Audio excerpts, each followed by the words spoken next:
So today I'll be talking about the resident permits for orientation year in the Netherlands. So this process I'll be discussing today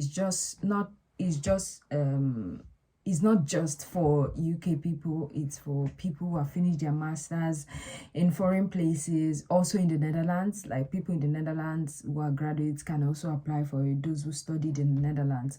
But most importantly, I want to address more of the audience in the UK who are done with their masters, with their postmasters and the rest, and they don't want to stay in the UK. They plan to move to other part of the world. Netherlands is giving something that is called orientation year visa, resident permit. So that is what I'll be discussing today. So what is orientation year permit? It's a permit that Netherlands brought together that people can get after graduation, and what it entails is that Netherlands is giving you a 1-year permit to come into their country, look for a job. When you get a job, the job actually makes sponsorship visa or permit for you, which helps you to stay longer in the Netherlands. And the good thing about this is it doesn't work like post-study in the UK, because for post-study in the UK, it doesn't count towards your residency eventually. But this orientation year, once you get a company within that 1 year to give you a sponsored visa, then you start counting towards your residency in the Netherlands. And of course, that means after 5 years, you're able to prove the language, you're able to get permanent residency in the Netherlands. But let's not dive deep into that. Come with me shortly after the break so that we can talk about this.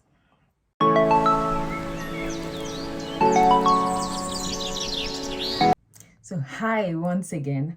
So for the orientation visa, there are a lot of requirements, but the first thing you want to do is you want to go to ind.nl website.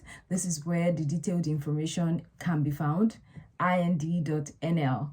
This is where the detailed information can be found. You'll be asked which country you're from if you have a permit in the Netherlands, and once you're able to answer those questions, it would redirect you to the page where you have all of the requirements for this permit.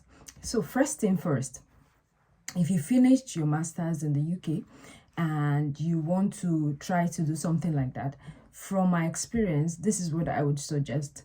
I would suggest that you get your post-study visa or permit in the UK, and while doing this, start to file for this orientation year permit.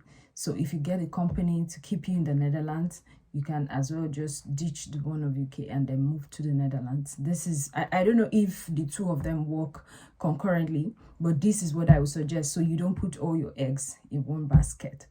So first of all, the first thing you're doing after your masters is to check 3 ranking bodies to be sure that your university in the UK actually are part of the first 200 universities in these rankings.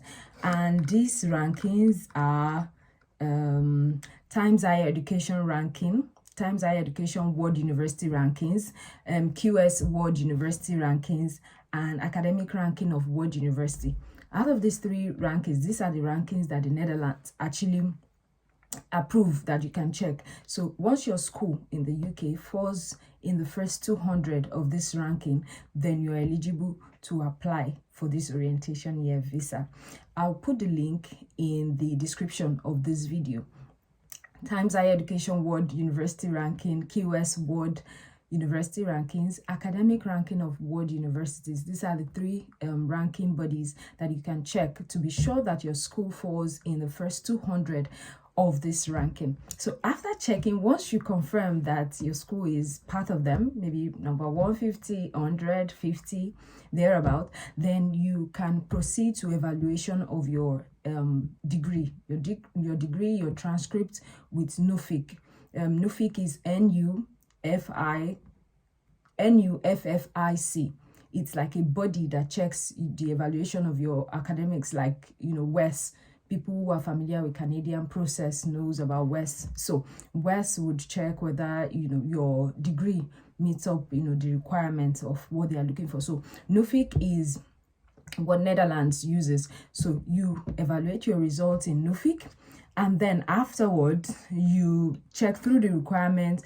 And of course, some of the requirements is that you have a foreign master's. I mean, the one that this process falls into, that you have a foreign master's, that you have your IELTS result, you've evaluated your degree, and then you can put in your application with the Netherlands Embassy in your city. Let's say, for example, you're living in London. Yeah, Netherlands Embassy in London and some other cities.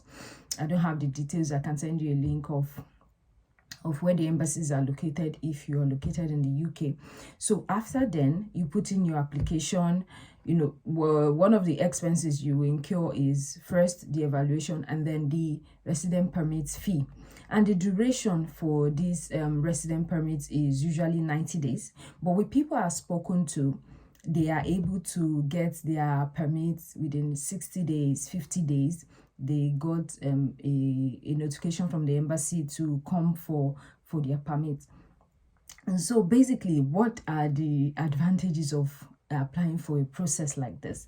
Like, you guys know that in the UK, once you are able to finish your studies and you're in the post-study era, you need to look for a company to give you a certificate of sponsorship. And if this doesn't happen post-study, it means that, yeah, it's time to leave the UK. So instead of putting all your eggs in one basket and staying in the UK just looking for a job, you can try other European countries, especially if you have skills that are needed. I mean, if you're into, people who deal with SAP, with, Salesforce, not just IT, but if you're able to get into any of those companies during that 1 year of orientation permit, then, and the company is able to sponsor you because they know the permit you're having, then you can easily switch to the Netherlands. And by the way, Netherlands also spend euro. They transact in euro. Of course, your salary will be in euros.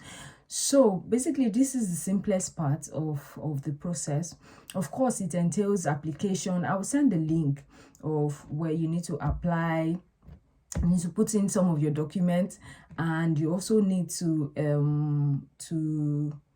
put in all your documents and be expectant. Of course, like I said, the link I had on the process was in the UK when there was no study visa, when there was no post-study visa or permits, however it is called.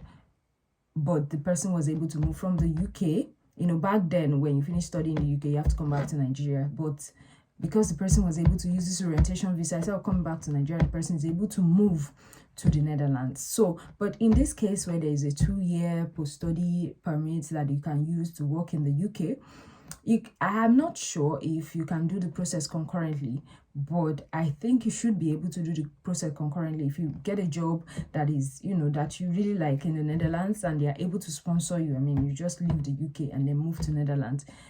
And while you're processing, you can still be in the UK using your post-study visa instead of putting all your eggs in one basket, like looking for companies that will give you sponsorship and you're not getting. You can, at the same time, look for companies that will give you sponsorship in the UK.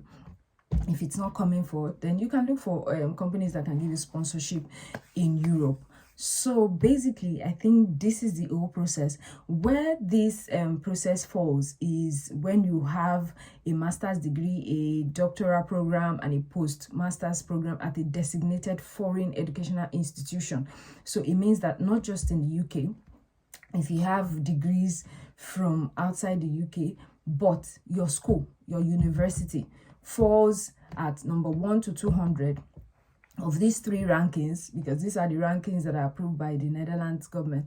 Once they fall into these 3 rankings, then you're eligible to apply for this orientation year visa, and it's for 1 year. So after 1 year, or during the 1 year, you're able to get a company that will do your permit and then bring you on board while you keep working with them. So this is the whole process. I would send in links on how to get more information, how you can go about the steps. Like I said, the first step, once again, is checking the ranking to be sure that your university even falls to be eligible. If your university doesn't fall, then you're not eligible for this orientation year visa or permits. Then you're not eligible. If it does, then you need to evaluate your results with NUFIC, which is a body that does education evaluation like WES does for Canadian processes. So basically, that's just it. I hope you enjoyed the video. Please subscribe to my channel and click on the notification button to get updates on more videos coming up. Thank you for watching, and bye.